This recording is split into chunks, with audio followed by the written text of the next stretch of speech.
ایک دن آپ ممبر پہ بیٹھ کے خطبہ ارشاد فرما رہے ہیں عذاب قبر کی جیسے باری آئی حضرت عمر بے ہوش ہو کر گر پڑے، اور آپ نے فرمایا جو کچھ رسول خدا سے ہم نے عذاب قبر کے بارے میں سنا ہوا ہے اے لوگو تم بھی سنو، تم میں سے کوئی صحابہ ہیں، اور وہیں صحابہ سارے رو رہے۔ تو اللہ کے نبی نے بتایا کہ قبر کے اندر اگر کوئی نیک اعمال نہیں ہوں گے، ایسے ایسے بچھو آئیں گے کہ جو انسان کو ڈنگ ماریں گے، ان کا زہر آج کے بچھو کے زہر سے ہزاروں گنا زیادہ مہلک، اور فرمایا کہ وہاں جو گنجے سانپ مسلط کیے جائیں گے جو کہ اس قبر والے کو عذاب دیں گے اللہ کی منشا اور اللہ کے اذن کی وجہ سے، فرمایا کہ ان میں سے اگر ایک پچکاری وہ سانپ مار دینے زمین کے اوپر، یعنی وہ عذاب باہر آ جائے تو یہ سارے لوگ مر جائیں۔ تو اس طرح سے عذاب قبر، پھر یہ حدیث شریف میں موجود ہے کہ جب قبر کے اندر مردے کو لٹاتے ہو تو وہ قبر جو ہے نا دباتی ہے مردے کو، یہاں تک کہ اللہ کے نبی نے فرمایا کہ اس کی ہڈیاں ایک طرف سے دوسری طرف میں آپس میں ایسے ہو جاتی ہیں۔ اور یہ عرض کیا گیا یا رسول اللہ تو جو نیکوکار ہوں گے ان کے لیے، فرمایا ان کو بھی دباتی ہے، پر ان کو اس طرح جیسے ماں اپنے بچے کو سینے سے لگاتی ہے، ان کو وہاں وہ چیز محسوس نہیں ہوتی۔ تو اس لیے عذاب قبر برحق ہے، وہاں کا خوف، وہاں کی سختی، وہاں کی آگ، وہاں کے بچھو، وہاں کے کیڑے، وہاں کے ناگ، وہاں کے سانپ، یہ سب کچھ برحق ہے۔ تو آپ کا سوال یہ تھا کہ قبر سے جب مردے کو اٹھایا جائے گا، جتنا مرضی منشا ہوگی اللہ تعالیٰ کی، جب سور پھونکی جائے گی تو اللہ تعالیٰ واپس ان اجسام کو دوبارہ جیسے وہ چاہیں گے وہ اسی شکل اور اسی صورت میں اٹھائیں گے۔ لیکن ہمارے پاس جو روایات ہیں وہ یہ کہ تقریباً جب اللہ تعالیٰ حشر قائم فرمائیں گے تو وہ جوانی کی صورت میں ہوگا، 33 برس کے ارد گرد کی جو عمر ہے، اس عمر میں یہ سارے لوگوں کو اللہ تعالیٰ جمع فرما کر ان پر۔ تو میں یہاں یہ بھی مزے کی بات کر دوں، میرے نبی پاک فرماتے ہیں، اچھا ابھی دیکھیں حضور کا وصال با کمال نہیں ہوا، حضرت ابوبکر عمر کا نہیں، فرمایا وہ دن ہوگا جب اللہ تعالیٰ اٹھائے گا، فرمایا انا اول من تنشق عنہ القبر یا من تنشق عنہ الارض، میں وہ پہلا بندہ ہوں گا جس کے لیے اس کی قبر کو شک کیا جائے گا۔ اور دوسری بات میں آتا ہے حضور فرماتے ہیں میں ابو بکر اور عمر اکٹھے اپنی قبور سے نکلیں گے۔ تو جب یہ کہا جاتا ہے جی کہ نبی کو کل کا پتہ نہیں، تو رسول کو تو یہ بھی پتہ ہے کہ ابو بکر اور عمر میرے ساتھ لیٹے ہوں گے، اور یقیناً قیامت کی صبح تک ابو بکر اور عمر کا وہ جو مزار اور وہ قبر ہے وہ خدا کی قسم وہ جنت کے باغوں میں سے باغ ہے، کیونکہ میرے نبی کے پڑوس میں لیٹے ہوئے وہ جو اللہ کی کرم نوازیاں اور اللہ کے انوار و تجلیات کا مرکز ہے میرے رسول کا مزار، وہ ان کا اس میں سے وہ ماشاءاللہ ان کو بھی اس کے انوار اور اس کا استفادہ وہ فرما رہے ہیں، وہ اس سے فائدہ اٹھا رہے ہیں۔ اللہ تبارک و تعالی ہم سب کو عذاب قبر سے معاف فرمائے۔ آمین آمین آمین ثم آمین۔ ایک تھوڑی سی ایک روایت بیان کر دوں شیخ صاحب اس کے بریکٹ میں، شاہ صاحب یہ بریکٹ لگا دوں تھوڑا سا، یہ حاشیے سے بریکٹ پہ چلے گئے، حاشیہ لگا تھوڑا۔ حدیث ہے ایک شیخ صاحب کی بات کی تائید میں کہ قبر عذاب کے بارے میں آپ کے پروگرام کی بریکٹ بڑی مشہور ہو گئی ہے۔ ہاں جی یہ بول والو یہ جو تمہاری یہ بریکٹ ہے نا، یہ بریکٹ بڑی مشہور ہو گئی ہے۔ کریم صلی اللہ علیہ وسلم ایک دن بڑی نجار کے باغ میں گئے، آپ سواری پر سوار تھے، تو آپ کی سواری بدکی، تو بدکی تو قریب ہے کہ آپ گر جاتے، تو نبی اکرم فرمایا صبر ان قبر والوں کو عذاب ہو رہا ہے، اس کے عذاب کو سواری نے محسوس کیا۔ نبی اکرم فرماتے جو عذاب قبر میں ہوتا ہے اگر وہ اس عذاب کی چیخیں انسان اور جن سن لیں آبادیاں چھوڑ کر بھاگ جائیں، لیکن اللہ تعالیٰ نے اپنے فضل سے ان کو نہیں سنا تھا۔ اگر قبر کے عذاب کے بارے میں تمہیں بتاؤ جو کچھ ہوتا ہے تم سن لو، اپنے مردے دفنانا چھوڑ دو۔ صبح تو نبی جو عذاب قبر حق ہے، اس کا انکار کرنے والا انسان کتاب اللہ سنت رسول کتاب اللہ اور حدیث رسول اللہ انکار کرتا ہے۔ قرآن کہتا ہے یہ عذاب تو شروع ہو جاتا ہے جیسے انسان مرتا ہے۔ جی جی بالکل چھوٹی سی توجہ جی توجہ کہ ہمارے نوجوان جو ہے وہ پیشاب کے چھینٹوں سے نہیں بچتے، اور کھڑے ہو کے پیشاب کرنا بغیر یعنی پانی کے بغیر پانی کے یعنی کہ استنجا کرنا، اور اس کو فخریہ بتانا جی ہم تو پانی استعمال ہی نہیں کرتے، بعض اوقات یہ لوگ اپنے لیے فخریہ بھی بتاتے ہیں۔ تو جو بینگا مسلم جو مسلمان ہیں، جیسے حضرت نے یہ روایت بیان کی مشکات شریف میں کہ وہ جو جس سواری پہ تھے وہ اچھلا، تو اللہ کے رسول صلی اللہ علیہ وسلم فرمائیں دو قبروں میں عذاب، اور اس میں ایک جو تھا وہ پیشاب کی چھینٹوں سے نہیں بچا کرتا تھا، اور ایک جو ہے وہ چغل خوری کیا کرتا تھا۔ اسی طرح غزوہ خندق کا واقعہ حضرت معاذ بن جبل رضی اللہ تعالیٰ عنہ کو جو ہے وہ تیر لگا، جب نیزہ لگا۔ آپ نے جو بات کی ہے میرے خیال سے میں اس کے بعد نوید بھائی کی طرف بڑھتا ہوں۔ یہ جو آپ بات کر رہے ہیں اس میں ایک تھوڑی سی بات بریکٹ میں بتانا چاہوں گا۔ جو لوگ کھڑے ہو کے پیشاب کرتے ہیں وہ شاید یہ بات نہیں جانتے ہیں کہ کھڑے ہو کے پیشاب کرنے کا جو سب سے بڑا نقصان مرد کو ہوتا ہے، جو ہماری ٹانگیں ہیں اس میں جو نسیں ہیں وہ کمزور ہوتی ہیں، کیونکہ وہ پورا ایک سائنٹیفک سسٹم ہے آپ کی باڈی کا. ہو سکے تو کسی ڈاکٹر سے پوچھ لیجیے گا. اور اگر آپ پانی نہیں لیتے ہیں تو بے تحاشا بیماریوں کا ایک وقت میں آ کے آپ کو سامنا کرنا پڑتا ہے. سو یہ بات آج سائنس کہہ رہی ہے، یہ ہزاروں سال پہلے ہمارے مذہب میں یہ سب چیزیں بتا دی گئی ہیں. جی بھائی اب بات مکمل. تک میں حضرت معاذ بن جبل رضی اللہ تعالیٰ عنہ کو نیزہ لگا تو آپ شدید زخمی ہو گئے. پھر مسجد میں آپ کا خیمہ لگایا گیا. پھر آپ نے اللہ کے حضور دعا کی. خیر آپ انتقال کر گئے. تو جب آپ کی تدفین ہوئی تو اللہ کے پیارے حبیب صلی اللہ علیہ وسلم نے صحابہ سے کہا کہ تسبیح اور تحمید کریں کہ قبر تنگ پڑ رہی.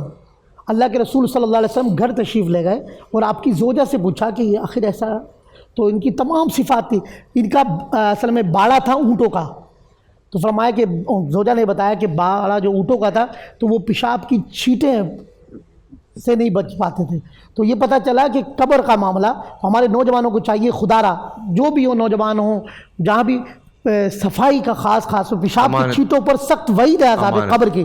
اس سے بچے بھی اور اس کا صفائی کا اہتمام کریں. صفائی نصف ایمان ہے اور یقیناً اس میں ہماری صحت بھی ہے اور قبر عذاب قبر سے بھی ہم محفوظ رہیں. سبحان اللہ.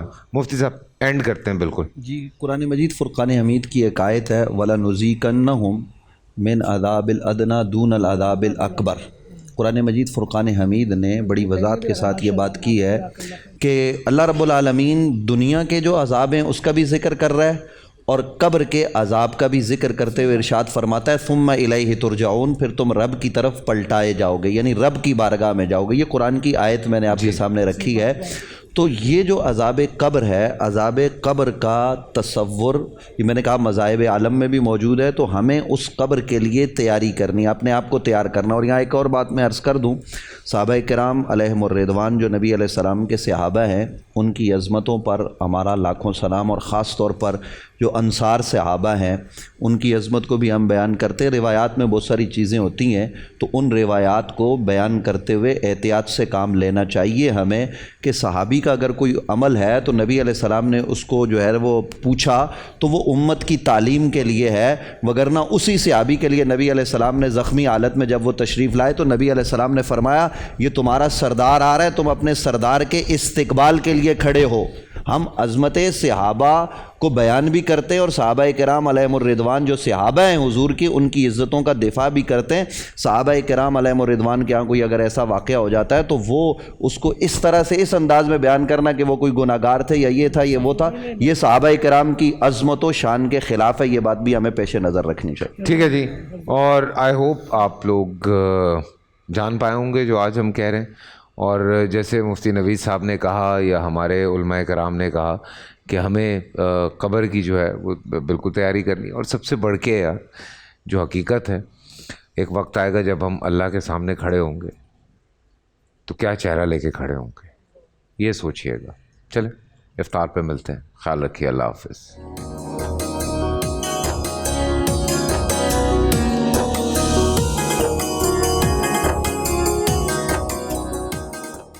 اللہ اکبر اللہ اکبر اللہ اکبر اللہ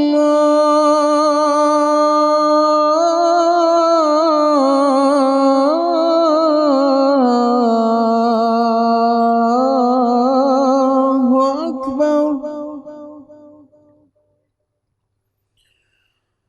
أشهد أن لا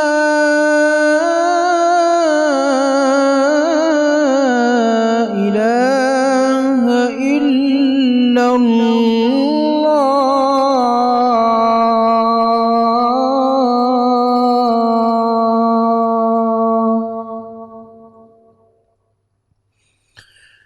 أشهد أن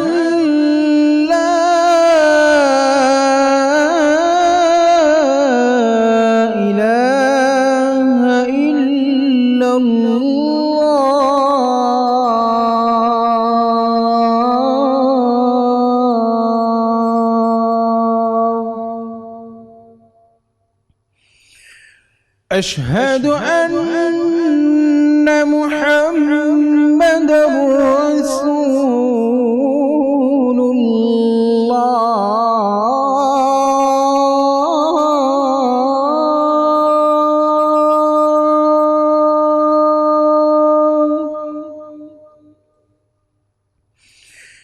أشهد أن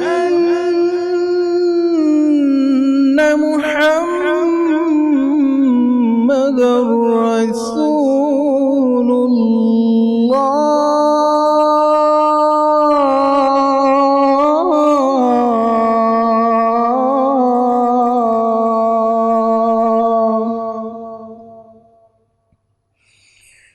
حي على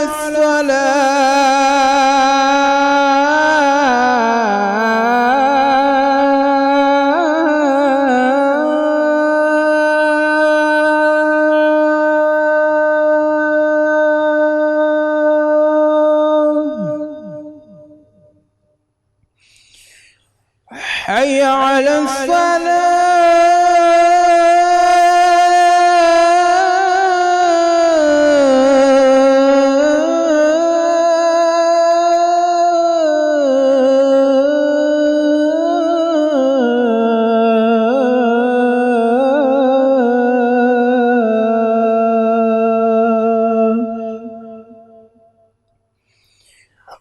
حي على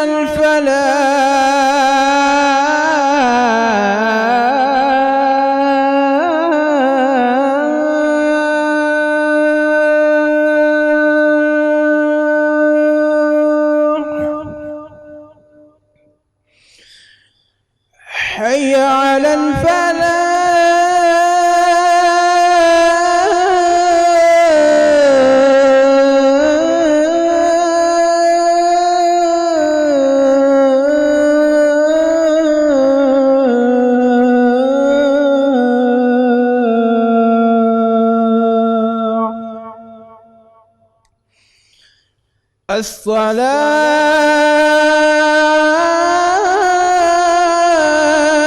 الصلاة خير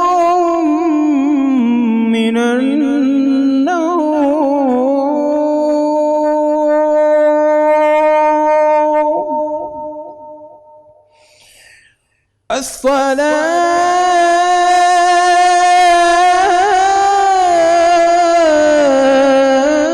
الصلاة خير من النوم.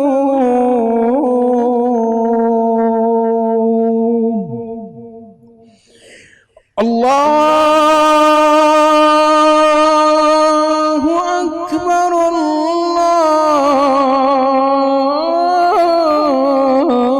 الله أكبر لا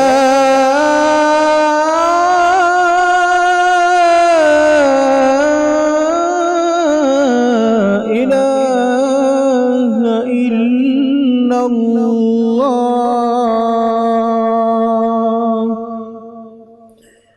اللهم رب هذه الدعوة التامة والصلاة القائمة آت محمدا الوسيلة والفضيلة والدرجة الرفيعة وابعثه مقاما محمودا الذي وعدته وارزقنا شفاعته يوم القيامة إنك لا تخلف الميعاد.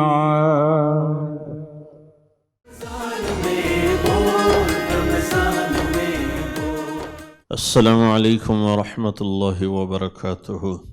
الحمد لله الذي نحمده ونستعينه ونستغفره ونؤمن به ونتوكل عليه ونعوذ بالله من شرور أنفسنا ومن سيئات أعمالنا من يهده الله فلا مضل له ومن يضلله فلا هادي له وأشهد أن لا إله إلا الله وحده لا شريك له وأشهد أن سيدنا ومولانا محمدا عبده ورسوله أرسله بالحق بشيرا ونذيرا وداعيا إلى الله بإذنه وسراجا منيرا